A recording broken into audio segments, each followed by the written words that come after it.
Hello everyone, in this video I would like to share my opinion regarding lower hardware sales and physical game spending in the United States. Of course, United States are the biggest gaming market in the world, so drop by 27% year to year, it's really a high number.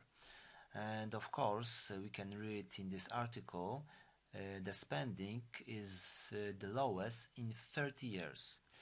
Of course, this will have a huge impact on the market, on the gaming market. We also must remember that gaming market is the biggest entertainment market in the world, bigger than cinema, music, and so on combined. But also we must remember that because this market is so huge, that a lot of speculative capital moved to this market. And this is why many times probably you heard that some big private equity company bought some game development studio. Of course, we have Microsoft that bought Activision and so on. So there is bigger and bigger concentration of capital, more investments over the years, and of course, in recent decades, this market was booming.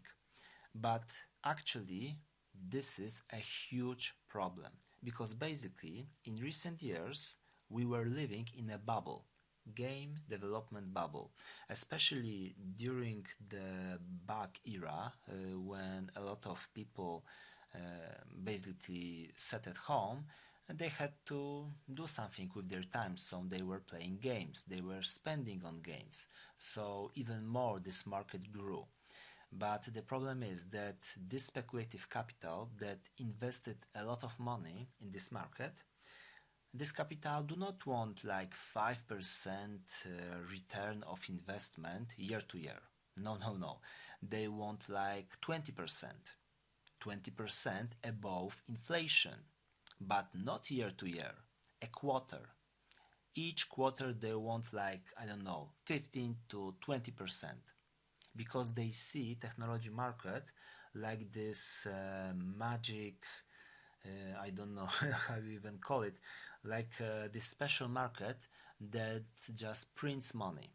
And over the years, especially for the companies like Google, Microsoft, and so on, actually that was true because that companies have created a lot of products.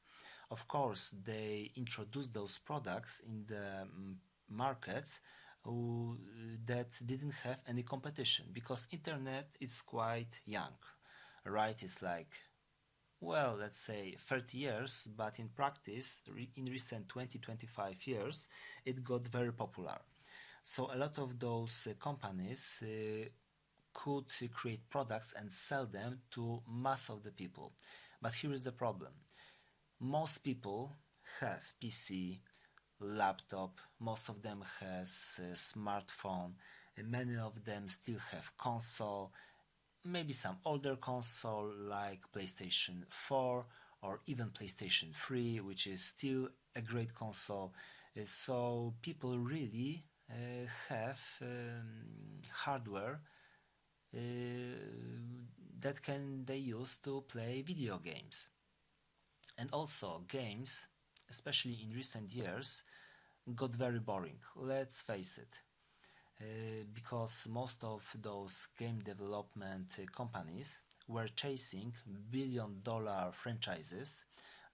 Each of those companies wanted to have next Fortnite, so the overinvestment in many quite stupid games, and most people said that, for example, Concord will not sell. They do not want Concord, right? But Sony still invested like hundreds of millions of dollars, probably like 400 millions, right?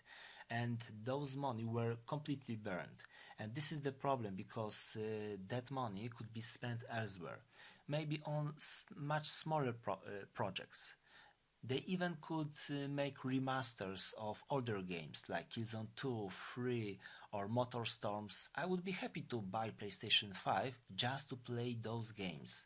but there is no offer for me, so I have not even bought PlayStation 5. Maybe I will buy it for GTA, probably GTA 6.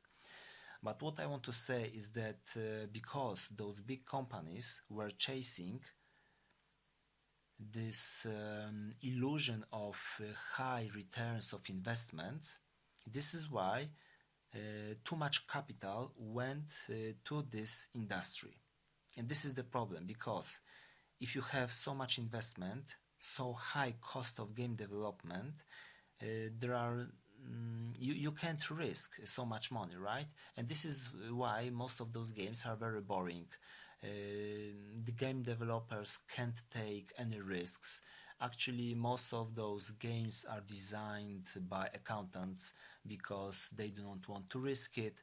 They do not want to create some new elements that are risky, that maybe will not sell. Maybe people will not like it, and this is why we have this endless games like Call of Duty remasters and so on. So actually, to fix this situation, there must be a period when sales will have to plummet. Actually, the bubble must pop up. This is very unfortunate, especially for the people that have job in this entertainment industry. A lot of people will lose their job, but the light in the tunnel is the situation like with this obscure PC game, something like Final Fantasy. I haven't played it. This is a RPG, but this game is very popular. It was created by a small group of people, and the budget was quite small when we compare it to the recent AAA games, and they show the path for game developers that would like to take risks, that would like to create games they actually would like to play. Because especially when we think about the older games like from the 90s, early 2000s, when you think about game companies like Interplay, even EA, those companies mostly were making games for gamers. Those games were not designed by accountants. Of course, the sales and the costs were very important because this was a business, but those games had something special because that games focus especially on gameplay and pure fun. And currently, games are focused mostly on extraction of the money from the players, right? So the only way, which is very unfortunate, is this bubble popping, and in long run it will be very good for the game industry because the speculative capital will go away. At some point, those private equity companies will see that it is not possible to get like 20% quarter to quarter increase in revenues and so on. So this capital will move elsewhere. So less money in this market is actually very good information in the long run. So these are my thoughts. I hope you enjoy it. Sorry that it was not maybe such high quality, but I will work on improving those videos. Thank you for listening and see you later.